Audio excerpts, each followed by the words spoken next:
We've also heard through the grapevine that there might be at least maybe 10 to 13 new dharmas that will be introduced. Now, there are already 13 active dharmas, so having an additional 10 to 13 is pretty crazy. That's a lot of dharmas. My prediction is that it'll probably be in those states and territories that don't already have dharmas or have very few dharmas. Yeah, so Tasmania springs to mind. It's got quite an active general skill migration program, but given that we just spoke about the fact that that's dying, it will come as a no surprise if Tasmania gets either a state-based dharma or a particular sort of regional dharma. So that will well, I can't say definite. That may happen. We've also got Australian Capital Territory that doesn't have a dharma. Yeah, New South Wales only has one, which is the Orana. Yeah, I think those three states and territories, perhaps they might be in those areas. It's kind of hard to tell. But it'll be interesting to see sort of, what happens with the dharmas. I think we do need more dharmas. We do, yeah. And also if you have a look at the Northern Territory Dharma, what they've done is they've actually offered a 20% concession on the salary income threshold. And I think that's really important for your lower skilled occupations.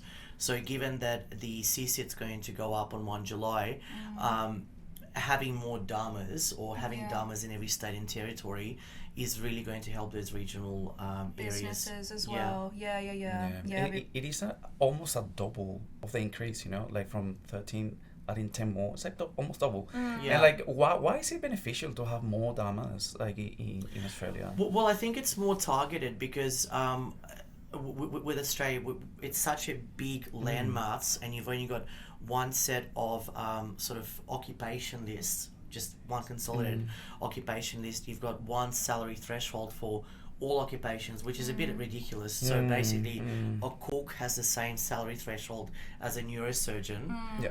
So having dharmas and having tailored lists makes a lot more sense than having just one list.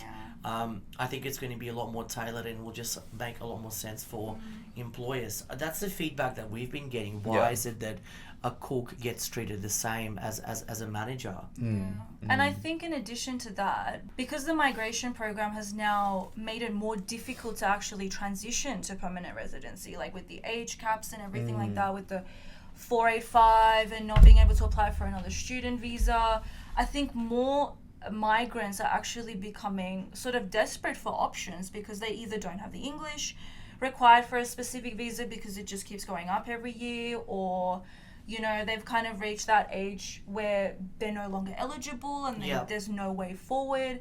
So it does offer a lot of benefits to employers and employees. So I think it's good. I think we do need more dharmas, especially for regional businesses who are struggling with the increase in the TISMET and the CSIT.